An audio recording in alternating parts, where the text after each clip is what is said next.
Bonjour tout le monde, on est rendu à l'étape de faire notre ligne à gaz.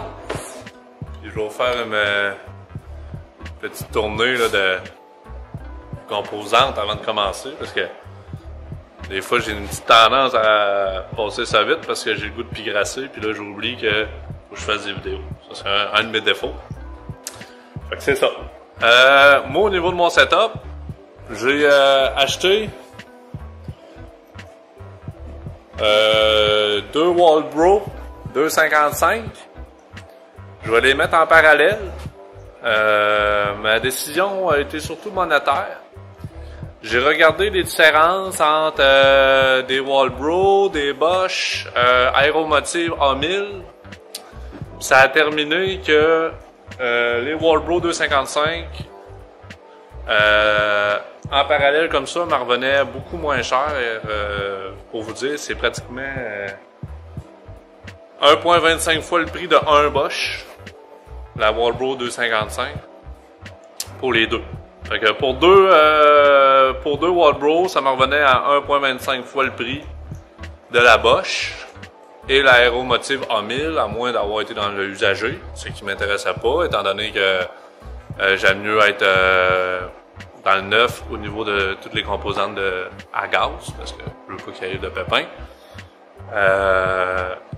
C'était ça. Pour mon choix de pompe, ça a été ça. Fait que le seul défaut qu'il y avait sur mes Walbro 255, c'est que le maximum size à l'entrée que je pouvais mettre, c'est en AN6. Parce que je vais tout être en AN là, au niveau de ma tubulure. Là. AN, pour ceux qui connaissent pas ça, c'est des tuyaux recouverts là, de nylon. Là, c'est fait pour, en fin de compte, pour les lignes à gaz et tout ça, pour avoir un petit peu plus de pression. Puis, ça coûte les yeux de la tête, les fittings, tout ça. Mais dans l'hydraulique, il y a une affaire qui est pareille à ça. Sauf si tu peux les acheter en aluminium ou pas, pour les fittings.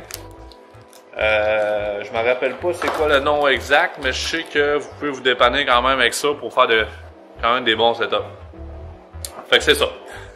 Pour continuer la liste, deux Walbro 255, les fittings pour adapter ça à AN. Après ça, moi j'ai des Y. Et puis j'ai deux filtreurs à gaz.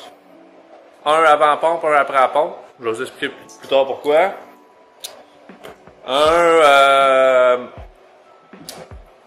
Voyons, pas manomètre à pression, là, mais pour les lignes à gaz, ça me prenait un système pour régler ma pression dans mes lignes. Après ça, mes Frell Rail qui vont sur l'intake. Et mes tuyaux. AN10, AN8, AN6. Et les fittings qui vont avec ça. Moi, j'ai trouvé de quoi d'intéressant là sur notre amigos Amazon.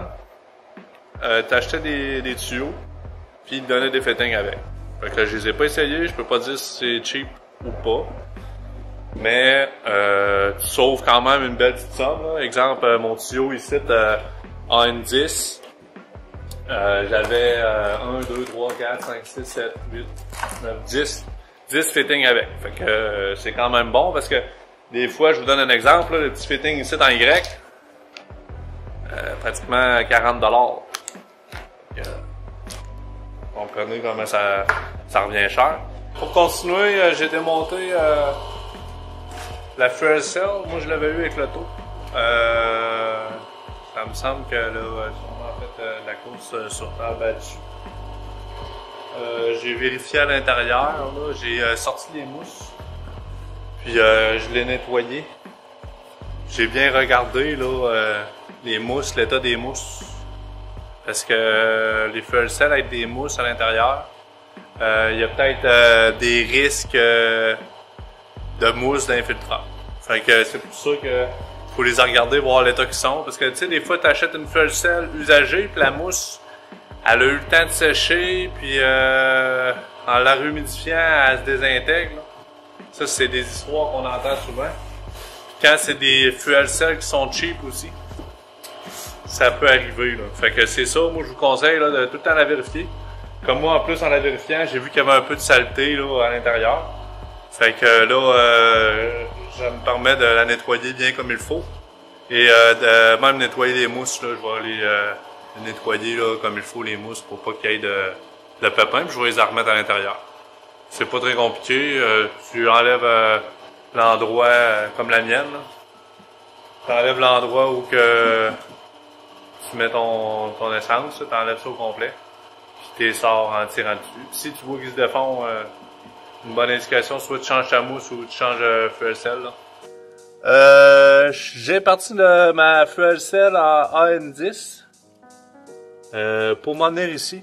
Puis après ça, installer mon filtreur. Puis je regarde pour figurer comment je vais installer au niveau de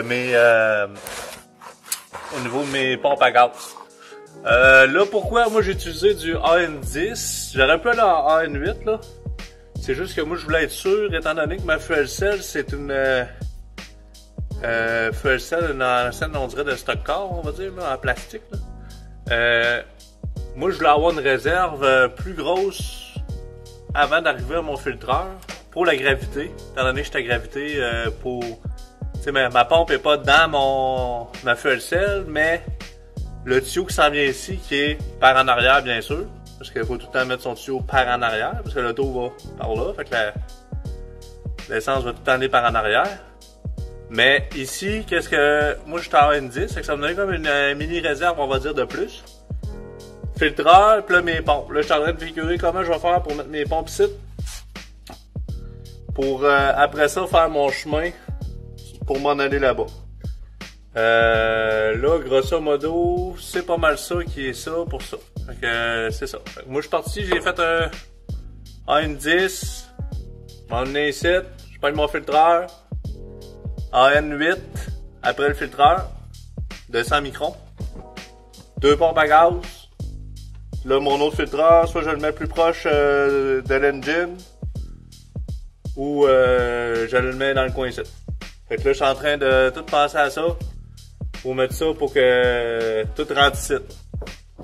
J'aurais pu arriver puis faire un montage plus en arrière, on va dire. Mais je voulais absolument que mon tuyau soit en descendant avant d'arriver à mes pompes. Puis sinon, j'aurais été quand même assez level. Ça aurait sûrement marché, mais quand j'aurais eu moins de gaz dans la tank, je ne sais pas si ça aurait affecté. Fait que moi, je prends pas de chance au niveau de ça. Sinon, moi je conseillerais, selon moi, t'es mieux avec une pompe interne, avec une fuel cell, avec des pompes internes, selon moi. Personnellement, moi j'avais l'autre modèle, fait que là j'ai pris l'autre modèle, mais si j'en achèterais une d'un matin, parce que l'autre je l'ai eu avec l'auto, je n'achèterais une avec des pompes internes. Sauve beaucoup de problèmes là, au niveau de tout ça. Tu as juste besoin d'installer un filtreur après. Ciao bye, t'es rendu au bout. Qu'est-ce que je vais faire? Donc là, j'utilise. Ça, c'est la plate que je vais mettre pour protéger mes accessoires ici. Là. Elle n'est pas nettoyée. Là. C'est juste parce que c'est un morceau que j'avais. Exemple. Là, ici, ça représente mon morceau ici, là. Puis, mon arrivée est là. Elle, je peux jouer avec, là, gauche-droite, là.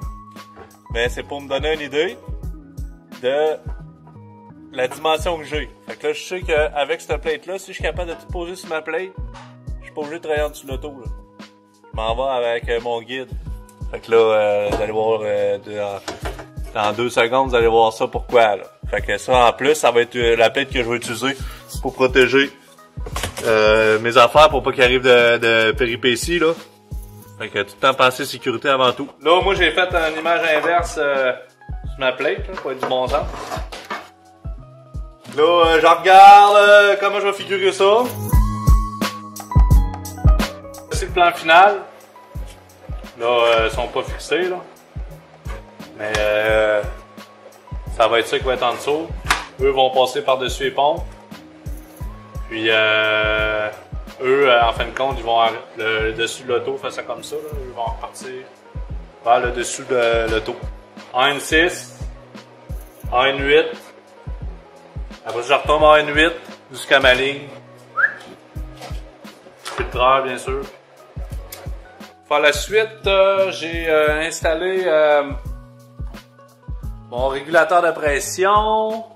Là, j'ai mis des trappes temporaires là, parce que toutes mes lignes sont fixées. Mon système ici pour tenir mes pompes, puis après ça, mon fer filtreur, mes 2 pompes est fait. Je me suis mis des braquettes, j'ai pris les vis d'origine, je me suis fait un cadre, après ça je me suis mis des braquettes pour installer ma plate. Ça c'est ma plate là, mes trous sont pas faits, mais je veux prendre la peine de vous montrer un truc là, c'est super niaiseux. Là ici j'ai mon crayon à peinture, puis j'ai ma botte. Je prends ma botte, je mets la peinture sur le bout, avec mon crayon à peinture. Grosse goutte. Ben comme il faut. Ok, là j'ai une grosse goutte. Là je vais chercher. Là j'ai fait des braquettes moi sur mon système. Là, je veux savoir où percer. Fait que je prends ma botte et je la cote dans mon trou. Là je la tourne. Ça va me faire une marque. Théoriquement, à l'autre place aussi. Et voilà. Fait qu'en faisant ça, j'ai utilisé la peinture dessus pour me faire une marque. Comme ça, j'ai pas fucké le chien pendant 2 heures à faire plein de trous. Tout croche. Fait que ça, c'est mon petit truc assez vite, là, mais moi, je trouve que c'est perfect. Fait que c'est ça au niveau plate de protection. Pour mes super sports, les voici de plus près. C'est comme la strap à plombier qu'on appelle. En plus, c'est comme en galvanisé, fait que c'est en tiroir. Je me coupe un bout de tuyau, je mets un tuyau autour, je mets ma strap. Quand je visse ma strap, elle serre les tuyaux de caoutchouc. Ça fait en sorte que ça bouge plus pantoute. Fait que c'est ça pour les lignes. La plate de protection. Bang. C'est protégé. Comme ça. On va être prêt à recevoir du gaz dans le moteur.